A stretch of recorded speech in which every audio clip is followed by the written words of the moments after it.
The world's longest running comic is 85 today. It's the Beano. Woo! And this is the special commemorative issue that's on sale today. And as you spotted, Eamon, got the King and Queen on the back there. You might be able to spot them. There's Adele on there. There's Harry Styles. There's Stormzy. Lots of celebs. They're all fighting to get in there. Let's go now to the UK's leading toy expert. That's Peter Jenkinson. Peter, a very good morning to you. Peter, just one...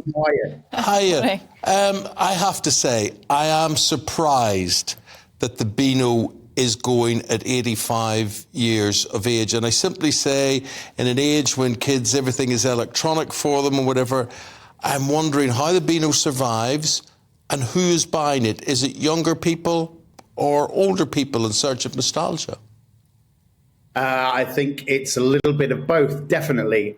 We do love a little bit of analog. Analog play has definitely come back into the fore the last few years. For example, board games have seen a massive resurgence. We know that the Danish brick toy is enjoying an increase in popularity again. Kids are really loving getting hands-on, and I think the Beano is just an extension of that.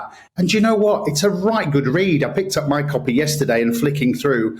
And despite some of the changes that are in there, there's so much nostalgia to be had from my point of view. And my teenage daughter, she's not really interested in it, but at least she flicked through and she mentioned a few of the characters and questioned their names. But some of them have been around for ages. You know, Billy Whiz and Roger the Dodger, the Numbskulls, those kind of people. But what the Beano have done to keep it going for 85 years is quite a feat, and still managing to manage some decent ABC circulation figures as well for a comic, is just keep itself relevant.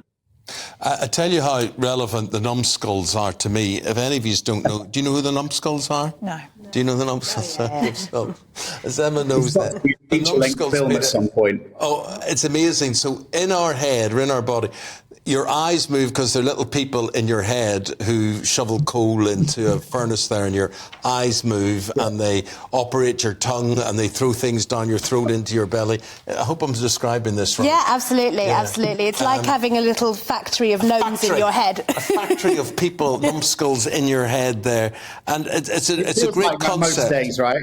Yeah, I must admit, when I picked it up today, I did start reading, and you're right there, Peter, that it's the story, the what I was trying to say, the illustrations are superb, but I'm surprised there's still a market for it, and the writing is very good in it.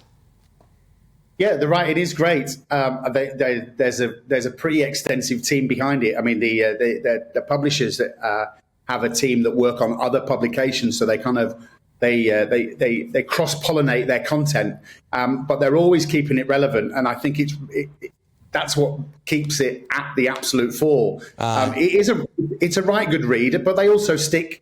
I mean, Adele is on the front cover there, hiding behind the mountain. Yeah. Harry Styles is there on the front, and you said they've got the King and the Queen on the back. Lewis Hamilton's in there. Stormzy makes an appearance. And that isn't just because it's the 85th issue. There's, there are cameo appearances all the time. So why wouldn't you pick it up if you're a fan of Stormzy or F1? You go, Lewis Hamilton's in this comic, I'm going to buy it. It has evolved because often when you look at it, you think these are 1930s, 40s, 50s characters in here. Like take the Bash Street Kids as well.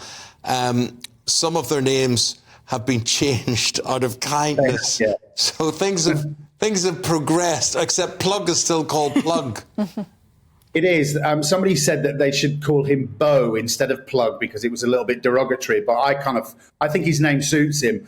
But yeah, they're called, I think Fatty and Spotty have been renamed Freddie and Scotty, which I think that's fair enough. That's not over woke at all. But the Bash Street Kids, the classroom has expanded as well. There's 15 people in the class. And I think back in our day, there were only about 8 or 10 people per classroom. So that's also, it's moving with the times as well, isn't it?